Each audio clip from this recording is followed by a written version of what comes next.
आखिर भगवान विष्णु ने क्यों लिया वराह अवतार? इसके पीछे क्या कारण था? जानिए इस वीडियो में रहस्य भरी कहानी को। अगर आप सनातन धर्म को मानते हैं तो यह वीडियो आपको अवश्य देखना चाहिए। इस कहानी को जानने और समझने के लिए वीडियो को लास्ट तक जरूर देखिएगा, तभी ही आप इस कहानी को समझ पाइएगा। तो चलिए विस्तार से जानते हैं इस कहानी को। सनक, सनंदन, सनातन और सनत कुमार, यह चारों सनकादि ऋषि कहलाते थे। ये चारों देवताओं के पूर्वज माने जाते थे। एक बार ये लोग संपूर्ण लोकों से विरक्त होकर चित्त की शांति के लिए भगवान विष्णु के दर्शन करने हेतु उनके बैकुंठ लोक में गए। बैकुंठ के द्वार पर जय और विजय नाम के दो द्वारपाल पहरा दिया करते थे। जय और विजय ने इन सनकादिक ऋषियों को द्वार पर ही रोक लिया और बैकुंठ लोक के भीतर जाने से मना करने लगे। उनके इस प्रकार मना करने पर सनकादिक ऋषियों ने कहा, अरे मूर्खो, हम तो भगवान विष्णु के परम भक्त हैं। हमारी गति कहीं भी नहीं रुकती है। हम देवाधिदेव के दर्शन करना चाहते हैं। तुम हमें उनके दर्शनों से क्यों रोकते हो? तुम लोग तो भगवान की सेवा में रहते हो, तुम्हें तो उन्हीं के समान समदर्शी होना चाहिए। भगवान का स्वभाव परम शांतिमय है। हमें भगवान विष्णु के दर्शन के लिए जाने दो। ऋषियों के इस प्रकार कहने पर भी जय और विजय उन्हें बैकुंठ के अंदर जाने से रोकने लगे। जय और विजय के इस प्रकार रोकने पर सनकादिक ऋषियों ने क्रोध में आकर कहा, भगवान विष्णु के समीप रहने के बाद भी तुम लोगों में अहंकार आ गया है और अहंकारी का वास बैकुंठ में नहीं हो सकता। इसलिए हम तुम्हें शाप देते हैं कि तुम लोग पाप योनि में जाओ और अपने पाप का फल प्राप्त करो। शाप देने पर जय और विजय भयभीत होकर उनके चरणों में गिर पड़े और क्षमा मांगने लगे।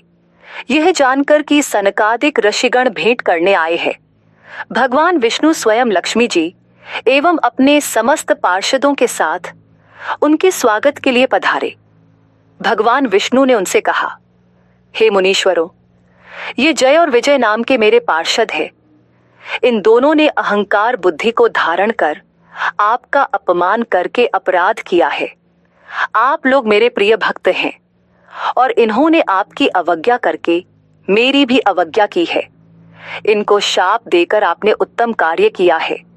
इन अनुचरों ने ब्राह्मणों का तिरस्कार किया है और उसे मैं अपना ही तिरस्कार मानता हूँ। मैं इन पार्षदों की ओर से क्षमा याचना करता हूँ। अतः मैं आप लोगों की प्रसन्नता की भिक्षा चाहता हूँ। श्रीहरि के इन मधुर वचनों से सनकादिक ऋषियों का क्रोध तत्काल शांत हो गया। भगवान की इस उदारता से वे अति आनंदित हुए और बोले, आप धर्म की मर्यादा रखने के लिए ही ब्राह्मणों को इतना आदर देते हैं। हे नाथ, हमने इन निरपराध पार्षदों को क्रोध के वश में होकर शाप दे दिया है। इसके लिए हम क्षमा चाहते हैं। आप उचित समझें तो इन द्वारपालों को क्षमा करके हमारे शाप से मुक्त कर सकते हैं। भगवान विष्णु ने कहा, हे मुनिगणों, मैं सर्वशक्तिमान होने के बाद भी ब्राह्मणों के वचन को असत्य नहीं करना चाहता, क्योंकि इससे धर्म का उल्लंघन होता है। आपने जो शाप दिया है वह मेरी ही प्रेरणा से हुआ है। ये अवश्य ही इस दंड के भागी है। ये दिति के गर्भ में जाकर दैत्य योनि को प्राप्त करेंगे और मेरे द्वारा इनका संहार होगा। ये मुझसे शत्रुभाव रखते हुए भी मेरे ध्यान में लीन रहेंगे। मेरे द्वारा इनका संहार होने के बाद ये पुनः इस धाम में वापस आ जाएंगे। पुत्र प्राप्ति के लिए दिति की ऋषि मरीचि से प्रार्थना। भगवान को प्रसन्न करने के लिए मरीचि नंदन कश्यप जी ने खीर की आहुति डाली गई। आराधना समाप्त करके संध्या काल के समय अग्निशाला में ध्यानस्थ होकर बैठ गए। उसी समय दक्ष प्रजापति की पुत्री दिति कामातुर होकर पुत्र प्राप्ति की लालसा से कश्यप जी के निकट गई। दिति ने कश्यप जी से मीठे वचनों से अपनी इच्छा प्राप्ति के लिए प्रार्थना की। मुनि कश्यप जी ने कहा, प्रिय, मैं तुम्हें तुम्हारी इच्छानुसार तेजस्वी पुत्र अवश्य दूंगा, किंतु तुम्हें कुछ प्रतीक्षा करनी होगी।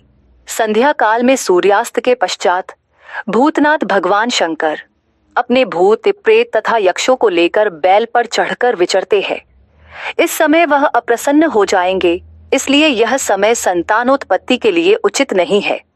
संध्या वंदन और भगवत पूजन आदि के लिए है। इस समय जो पिशाचों जैसा आचरण करते हैं वे नरकगामी होते हैं। दिति को इस प्रकार समझाने पर भी उसे कुछ भी समझ न आया।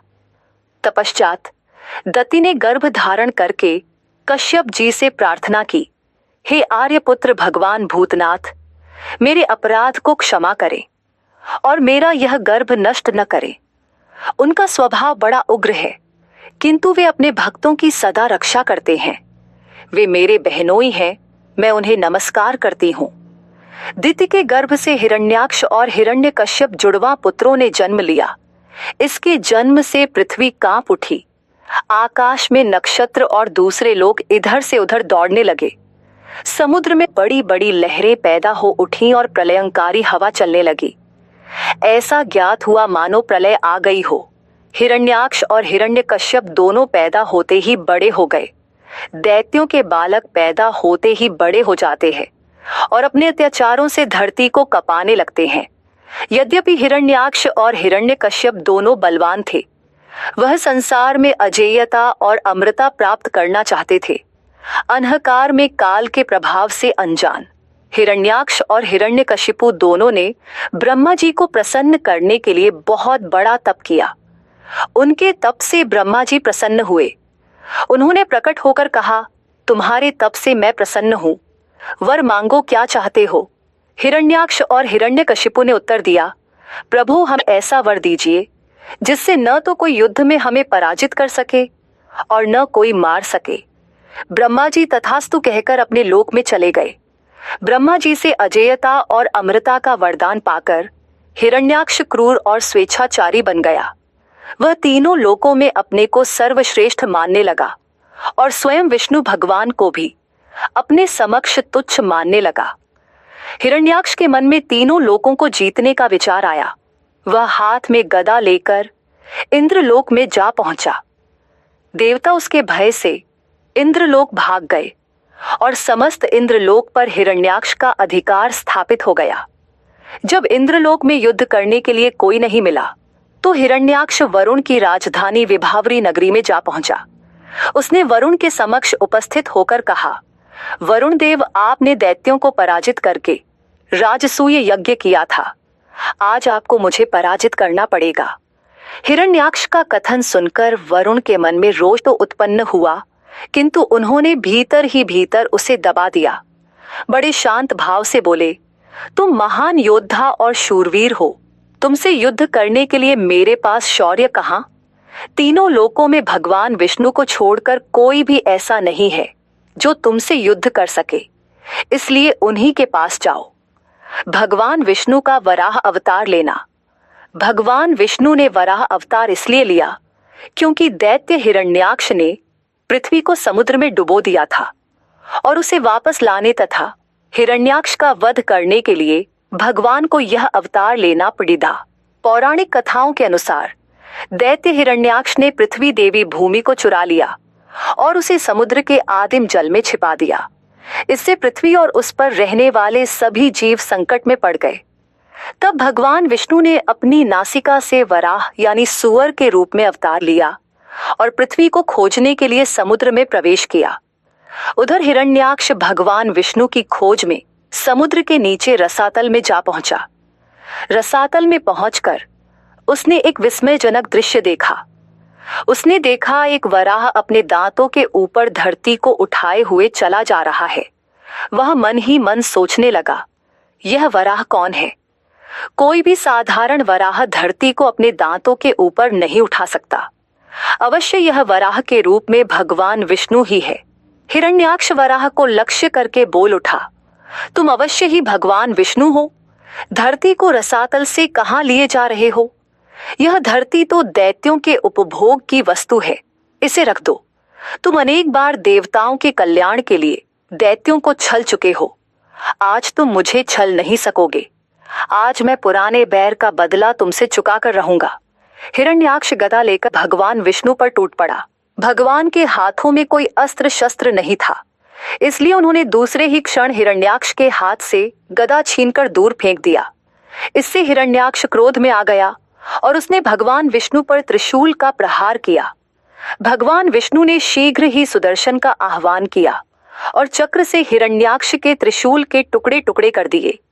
भगवान विष्णु के हाथों मारे जाने के कारण हिरण्याक्ष बैकुंठ लोक की प्राप्ति हुई और वह फिर भगवान के द्वारपाल के रूप में अपना जीवन सफल करने लगा। अगर ये वीडियो पसंद आया हो तो वीडियो को लाइक, चैनल को सब्सक्राइब जरूर कीजिएगा।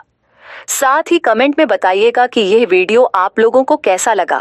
Thanks for watching my video.